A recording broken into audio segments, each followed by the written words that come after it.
পায়েস আমরা জন্মদিন বা যে কোনো শুভ অনুষ্ঠানে বানিয়ে থাকি। আর সেই পায়েস যদি হয় একটু অন্যরকম স্বাদের তাহলে বেশ ভালোই লাগে। আজ আমি বানাবো ক্যারামেল ক্ষীর পায়েস। কি যে অসাধারণ খেতে হয়, এই স্বাদ মুখে লেগে থাকার মতন। এইভাবে যদি একবার বানিয়ে খান আর অন্য কোনো পায়েস খেতে ভালোই লাগবে না।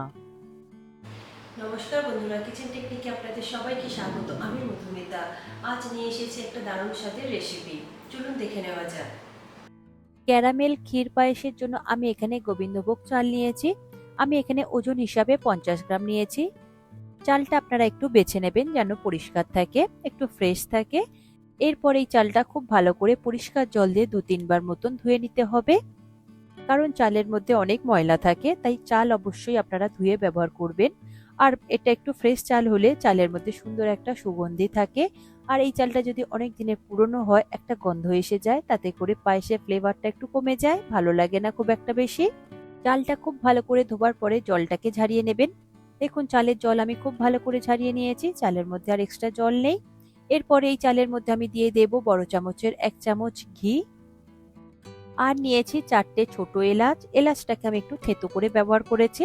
থেতো করে ব্যবহার করলে সুন্দর ফ্লেভারটা বের হয়। আর নিয়েছি 2টো তেজপাতা। তেজপাতা আমি কেটে ব্যবহার করেছি। এরপর সবকটা উপকরণ খুব ভালো করে মাখিয়ে নিতে হবে। চালের সাথে ঘি, এলাচ আর তেজপাতা যদি মাখিয়ে 30 মিনিট মতন রেখে দেন, তাতে করে চালের মধ্যে সুন্দর একটা ফ্লেভার আসবে। দেখুন চালের সাথে খুব ভালো করে মিশানো হয়ে গিয়েছে। এটাকে এবার আমি সরিয়ে রাখবো 30 মিনিটের জন্য, তবে ঢাকা দিয়ে রাখবেন।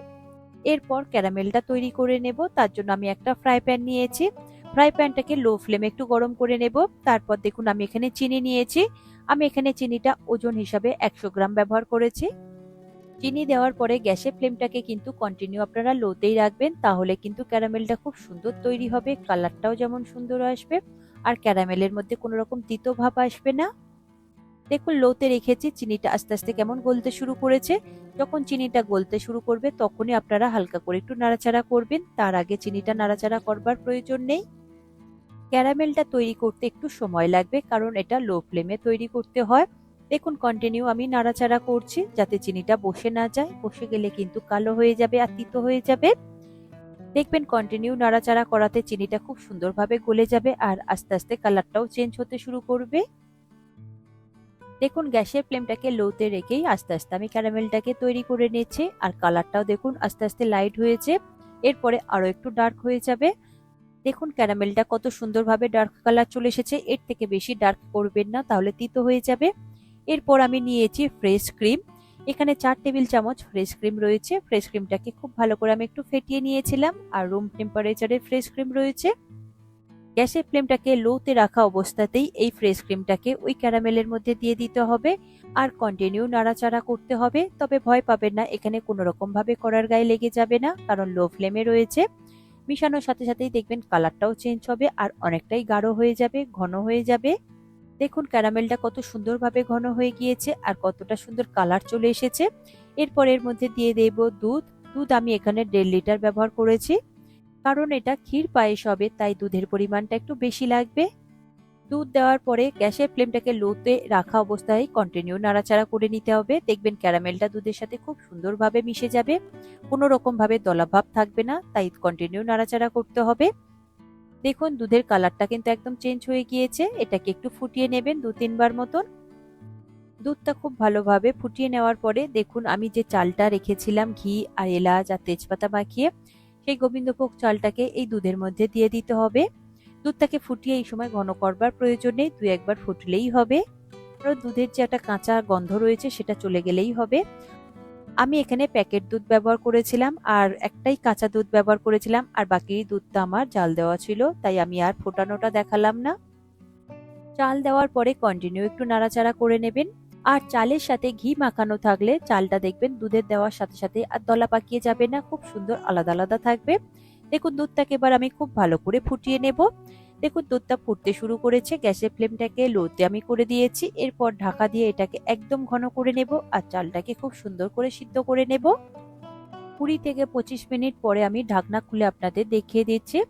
দেখুন দুধটা একদম ঘন হয়ে গিয়েছে আর চালটা একদম 100% সিদ্ধ হয়ে গিয়েছে। আর কালারটাও দেখুন কত সুন্দরভাবে চেঞ্জ হয়ে গিয়েছে। আমার এখানে 25 মিনিট মতো সময় লেগেছিল লো ফ্লেমে। আর সময়টা আপনাদের ক্ষেত্রে কম কিংবা বেশিও লাগতে পারে, সেটা একটু পায়েসটা দেখে বুঝে নেবেন। পায়েসটাকে খুব ভালো করে একটু নাড়াচাড়া করে মিশিয়ে নেব। এরপর এর মধ্যে দিয়ে দেব আমি যে আরো 2 টেবিল চামচ মতো ফ্রেশ ক্রিম নিয়েছিলাম আর 2 টেবিল চামচ মতন গুঁড়ো দুধ নিয়েছিলাম। দুটোকে খুব ভালো করে মিশিয়ে নিয়েছি যাতে কোনো রকম ভাবে দলা ভাব না থাকে। তারপর সেই মিশ্রণটাকে ওই পায়েসের মধ্যে দিয়ে দিতে হবে। তবে গ্যাসের ফ্লেমটাকে আপনারা কিন্তু কন্টিনিউ লোতেই রাখবেন। তারপরে খুব ভালো করে এটাকে মিশিয়ে নিতে হবে। দেখুন খুব সুন্দর করে মিশানো হয়ে গিয়েছে, ফুটতেও শুরু করে দিয়েছে। এরপর নিয়েছি আখের গুড়। আমি এখানে 2 থেকে 3 টেবিল চামচ মতন আখের গুড় ব্যবহার করেছি। আমি এটা পাউডার ফর্মে আখের গুড়টা ব্যবহার করেছি, আপনারা চাইলে লিকুইডটাও ব্যবহার করতে পারেন, যেটা আপনাদের হাতের কাছে থাকবে।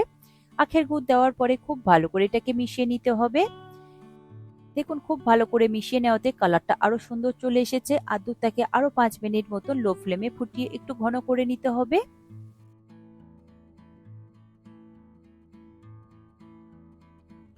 দেখুন পায়েসটা আমি খুব সুন্দর করে মিশিয়ে নিয়েছি আর খুব সুন্দরভাবে ঘন হয়ে এসেছে। এর থেকে বেশি ঘন করবেন না, তাহলে কিন্তু খুব বেশি শক্ত হয়ে যাবে ঠান্ডা হয়ে গেলে। এরপর দিয়ে দেব কিছু ড্রাই ফ্রুট। আমি এখানে কাজু বাদাম আর কিশমিশ নিয়েছি, কাজু বাদামগুলোকে একটু ভেঙে ব্যবহার করেছি।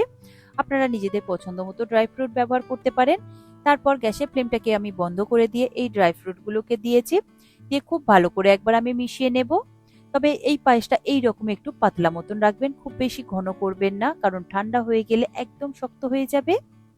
দেখুন রেডি হয়ে গিয়েছে, কত সুন্দর হয়েছে। এটা আপনারা যদি এবার 2 দিন পর্যন্ত রেখেও দেন তাহলে একদমই শক্ত হবে না। পায়েস এইরকমই খেতে বেশি ভালো লাগে।